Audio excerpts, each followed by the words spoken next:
The most destructive outback flood system to hit Central Australia in over a decade is swallowing the country from the inside out. And it is cutting communities off from food, fuel, and the outside world. In the last 72 hours, a lingering monsoon low has dumped more rainfall on some of the driest land on the planet than these regions normally see in an entire year. 250 millimeters in a single night. 205 millimeters in 6 hours. Track washaways up to 100 meters have severed the Trans-Australian Railway, the only rail link between Perth and the eastern states. The Indian Pacific turned around mid-journey and sent back to Perth. Supermarket shelves in Mount Isa stripped bare, the Birdsville track closed. 15 people trapped near Quorn when a creek rose without warning. 5 states and territories under severe weather warnings simultaneously. SA Premier Peter Malinauskas confirmed emergency crews have been dispatched. The Bureau of Meteorology warns the system is not finished. More rain is forecast through the week, but here is the detail that tells the real story. 1,206 kilometers southeast of Darwin, at the end of a single unpaved road called the Sandover Highway, there is a community of 350 people, Alparurulam, also known as Lake Nash, home to the Alyawar people for thousands of years before European contact, connected to the outside world by exactly one road, one supply truck route, one way in, one way out. On Saturday night, February 21st, the sky opened. 250 millimeters of rain hit Alparurulam, beginning at 11 p.m. 205 millimeters of that arrived in just 6 hours. The biggest single downpour on this community in more than 10 years. By Sunday morning, the Sandover Highway was underwater, undrivable. The community was sealed shut. This has happened before. In December 2022, 350 millimeters fell in 4 days. The road washed out. Food trucks could not get through for weeks. Supplies ran dry. The community waited, and when the water finally receded and the trucks returned, nothing was built to stop it from happening again. No elevated causeway, no sealed alternative route, no permanent fix. The same highway, the same vulnerability, the same 350 people sitting at the end of a road that one rainstorm can erase. To understand how Australia's outback arrived at this moment, you have to watch the timeline accelerate. On Wednesday, February 11th, severe thunderstorms hit Alice Springs without warning. On sending the usually dry Todd River surging to 3.5 meters and triggering an emergency shelter-in-place order across the city. Schools closed. The Sturt Highway shut down. Homes flooded. At 3 a.m., 2 women were swept off Stevens Road Bridge into the torrent. One was pulled out immediately. The other vanished into the current. By Thursday morning, BOM was issuing severe weather warnings across the entire Northern Territory interior, and 300 residents of Daly River had already been evacuated to the Foskey Pavilion in Darwin, their community underwater for the second time in weeks. On February 19th, BOM issued a flood alert for the eastern, central, and western inland NT, warning that an embedded low-pressure system was deepening over the southeast Barkly district, and that heavy rainfall would cause flooding across the Barkly and Georgina River catchments from Saturday onward. The advisory used a phrase rarely seen in official bulletins for the Australian interior. Some communities will become isolated.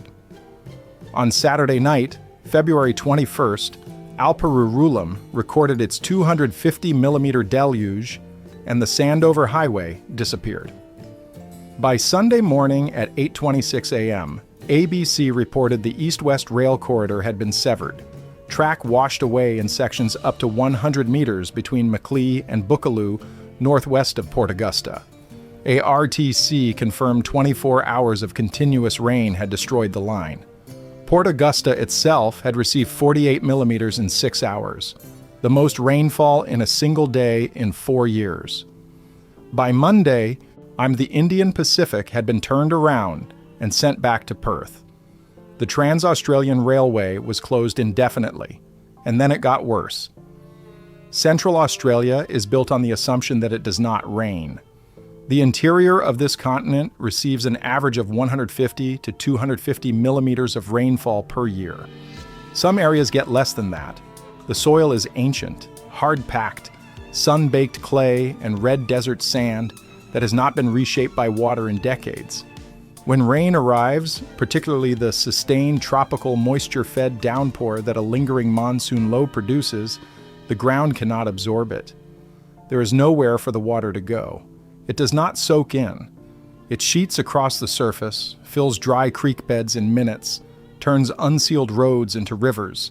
Sand transforms flat desert catchments into floodplains that can stretch for hundreds of kilometers.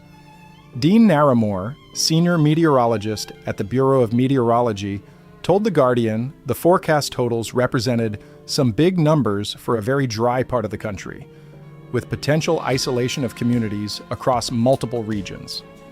Daniel Sherwin-Simpson, also of BOM, confirmed the intensity at Port Augusta, 48 millimeters in 6 hours, calling it the most significant single-day rainfall the city had recorded in 4 years. Here is the problem that is not making headlines. The communities being cut off right now are not surprised. They have been cut off before. Alperurulam lost road access in December 2022 for weeks. Daly River was evacuated in early February 2026, 3 weeks before this system arrived. The Gulf country between Normanton and Julia Creek lost more than 100,000 head of livestock to flooding in January 2026, 1 month ago. Every one of these communities sits at the end of a single unsealed road or a single rail line. When water crosses that line, there is no alternative. No second route, no elevated bypass, no emergency supply corridor that functions when the primary one fails. The Indian Pacific, a 4,352-kilometer transcontinental passenger service carrying tourists through some of the most remote terrain on Earth, was turned around mid-journey because there is one set of tracks between Perth and Adelaide. The Trans-Australian Railway has zero redundancy. One washout shuts down the entire east-west freight corridor of a continent. Premier Malinauskas said it himself. It's not just a passenger line. It's also just as critical as a freight route. One line, one failure point. And ARTC is already warning that another weather system later this week could worsen the damage and push recovery beyond 7 days. And then it got worse. Not worse in a single catastrophic moment.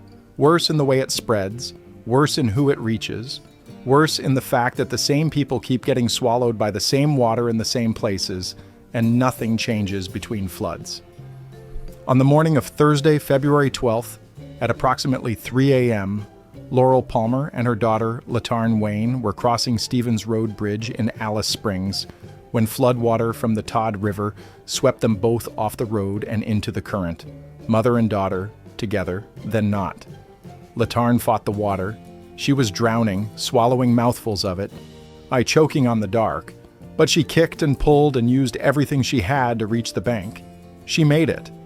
Her mother did not. Laurel was carried downstream and became tangled at the base of a river gum. She held on. In the dark, in rising water, alone. No way to call for help. No way to know if her daughter was alive. Police spotted her at first light but could not reach her. The current was too fast. They kept eyes on her. Hours passed. Morning turned to afternoon. Laurel Palmer clung to that tree for 11 hours before rescuers could finally pull her from the water. She was uninjured, but her daughter's words to the NT News tell the story no official bulletin can. "I thought she was going to die. I thought the water took her." That same week, 300 residents of Nauayu and Malak Malak communities along the Daly River had already been evacuated to the Foskey Pavilion at the Darwin Showgrounds. They were given prepaid debit cards for food and clothing. Their pets were left behind, cared for by police in the empty community. Incident controller Gavin Kennedy told reporters that hopes of water levels falling overnight had been dashed when a thunderstorm added to flows. These are communities that had flooded earlier that same month, evacuated twice, in February alone. In Mount Isa, 180 kilometers from Alperurulam, supermarket shelves were stripped bare by Monday. The highway had been cut. Supply trucks could not get through. Mayor Peter McLeay told AAP the road opened for roughly 10 hours on Saturday, enough time for one resupply run before closing again, and not enough to feed a city. Further south, near Quorn, in the Flinders Ranges, 15 people were trapped on Sunday morning when a creek rose rapidly around them. SES State Duty Officer Craig Brassington confirmed swift water rescue teams and a helicopter from Roxby Downs had been deployed. The SES had already responded to 18 separate assistance requests around Port Augusta, Port Pirie, and Whyalla before noon.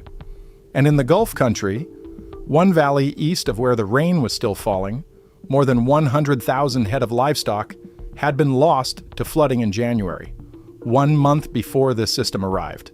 The same water, the same country, the same outcome. At the end of the Sandover Highway, Alperurulam is still waiting. The latest BOM forecast warns of continued heavy rainfall across the Northern Territory, Outback Queensland, and South Australia through the remainder of the week. Severe weather warnings remain active across 5 states and territories. The east-west rail corridor is closed. A RTC says restoration will take longer than 7 days, and another significant weather system approaching later this week could worsen the damage and push that timeline further. The Birdsville track is impassable. The Sandover Highway is underwater. Alice Springs is bracing for another flash flood. The Indian Pacific is sitting in Perth with nowhere to go. The official framing is this: a weather event, a monsoon low, heavy rainfall, localized flooding, service disruptions. Except, this is not a weather event. This is what happens when a continent builds its only connections between communities on infrastructure designed for a climate that no longer behaves the way it used to. One rail line, one highway, one supply truck route, and when water crosses any of them, the people at the other end disappear from the national conversation until the road dries out. How do you tell 350 people in Alperurulam who watched this same road wash out in 2022, who waited weeks for food trucks that never came, that 3 years later, the plan is still the same road, the same highway, the same single point of failure?